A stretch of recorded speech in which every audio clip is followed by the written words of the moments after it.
علامہ نفیس احمد صدیقی دینی معلومات کو اور شرعی مسائل کو جاننے کے لیے ہمارے چینل کو سبسکرائب کریں اور بیل آئیکن پر لازمی کلک کریں۔ حبیب اللہ صاحب پشاور سے سوال کرتے ہیں کہ مارکیٹ کے گوشت میں اگر یہ شک ہو کہ ذبح کے وقت بسم اللہ اللہ اکبر پڑھا گیا ہے یا نہیں تو کیا ایسے گوشت کو کھانا جائز ہے یا نہیں؟ نقیب اللہ صاحب، مارکیٹ میں اگر گوشت ہے اور وہ آپ نے کسی مسلمان قصاب سے گوشت کو خریدا ہے، اس میں آپ کو شک ہے، اگر شک کی بنیاد کوئی مستحکم ہے تو پھر اس میں کلام ہے، لیکن اگر ایسی کوئی بات نہیں ہے، محض شک کی بنیاد پر ہے کہ پتہ نہیں اس نے بسم اللہ پڑھا گیا یا نہیں، ذبح کرتے وقت اللہ کا نام لیا گیا یا نہیں، تو ایسی صورت میں آپ کو محض شک کی بنیاد پر، بے بنیاد شک کی بنیاد پر آپ کو اس میں ناجائز کا فتویٰ نہیں لگایا جا سکتا۔ اگر ایسا کیا جائے تو آپ ذرا غور کریں کہ لاکھوں لوگ جو اس پیشے سے منسلک ہیں ان کا کیا بنے گا، اور اربوں لوگ جو مارکیٹ سے جا کر صرف 1 کلو، آدھا کلو، اب تو اتنی مہنگائی میں پاکستان میں لوگ 1 پاؤ اور 1 پاؤ سے بھی کم گوشت خریدنے پر مجبور ہیں، تو ان لوگوں کا کیا بنے گا؟ وہ کہاں سے گوشت لائیں گے؟ اگر ان کا جی چاہے گا مہینے 2 مہینے میں تو بیچارے گوشت کہاں سے لائیں گے؟ تو ایسی صورت میں اس پر یہ فتویٰ نہیں لگایا جا سکتا کہ آپ کو شک ہو گیا کہ بسم اللہ پڑھا گیا یا نہیں پڑھا گیا۔ تو آئیے اس حوالے سے میں ایک حدیث آپ کے سامنے، بلکہ 2 حدیث آپ کے سامنے پیش کروں کہ جیسا کہ سنن نسائی حدیث نمبر 4441 میں حضرت عائشہ صدیقہ رضی اللہ تعالی عنہا سے روایت ہے کہ کچھ اعرابی لوگ ہمارے پاس گوشت لاتے تھے اور ہمیں معلوم نہیں ہوتا تھا کہ انہوں نے ذبح کرتے وقت اللہ تعالیٰ کا نام لیا ہے یا نہیں۔ آپ صلی اللہ تعالیٰ علیہ وآلہ وسلم نے فرمایا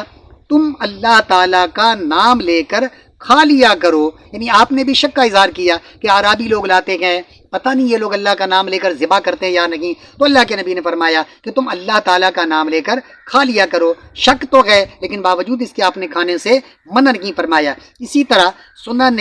ابو داؤد حدیث نمبر 2829 میں درج بالا سنن نسائی والی حدیث قدر الفاظ کی تبدیلی کے ساتھ مذکور ہے، جیسا کہ حضرت عائشہ صدیقہ رضی اللہ تعالی عنہا ہی سے مروی ہے کہ لوگوں نے کہا اے اللہ کے رسول، کچھ لوگ جاہلیت سے نئے نکلے ہیں، ہمارے پاس گوشت لاتے ہیں، ہمیں معلوم نہیں ہوتا کہ انہوں نے ان جانوروں کو ذبح کرتے ہوئے بسم اللہ پڑھی ہے یا نہیں، تو کیا ہم یہ گوشت کھا لیں؟ رسول اللہ صلی اللہ تعالی علیہ وآلہ وسلم نے فرمایا کہ تم اللہ کا نام لو اور کھا لو۔ تو اس موقع پر اللہ کے پیارے نبی نے فرمایا کہ شک و شبہ کی بنیاد پر کسی چیز کو ترک نہیں کیا جا سکتا، محض یہ کہ ہمیں شک ہے۔ تو اس طرح اگر اس پر فتویٰ لگا دیا جائے تو پھر بہت مشکل ہو جائے گا۔ جو بڑے لوگ ہیں وہ تو اپنے گھروں میں جانور لائیں، لا کر قربان کریں، فریج میں اسٹور کر دیں اور مہینے بھر کھاتے رہیں، لیکن غربا جو لوگ ہیں، جو غریب ہیں، عام لوگ ہیں، وہ کس طرح کریں گے؟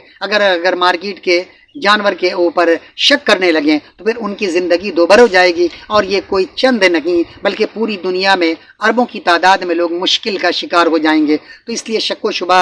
کی جو بنیاد ہے، اگر کسی ایسے دکان سے آپ لیتے ہیں، وہ لوگ بے دین قسم کے لوگ ہیں، مسلمان تو ہیں لیکن نام نہاد مسلمان ہیں، اور پتہ نہیں ذبح کے وقت وہ اوٹ پٹانگ کی باتیں کرتے رہتے ہیں اور اسی میں ذبح کر دیتے ہیں۔ اگر اس طرح کا کوئی آپ نے کچھ دیکھا ہے جس کی وجہ سے آپ کو شکوک و شبہات پڑ گئے ہیں تو دکان تبدیل کر دیں۔ اچھے بھی لوگ موجود ہوتے ہیں مارکیٹ میں، تو جس کو آپ دیکھیں کہ نمازی ہے، پرہیزگار ہے اور وہ کم سے کم ان سے بہتر ہے، تو آپ اپنے دکان کو تبدیل کر دیں، دوسری دکان سے گوشت لیا کریں، لیکن شک کی بنیاد پر ناجائز نہیں کہا جا سکتا، بلکہ آپ مسلمانوں کے مارکیٹ سے، مسلمان قصاب سے آپ نے گوشت خریدا ہے تو بے فکر ہو کر آپ اس کا استعمال کر سکتے ہیں۔ وما علینا الا البلاغ۔ طلب العلم فریضۃ علی کل مسلم، علم کا حاصل کرنا ہر مسلمان مرد عورت پر فرض ہے۔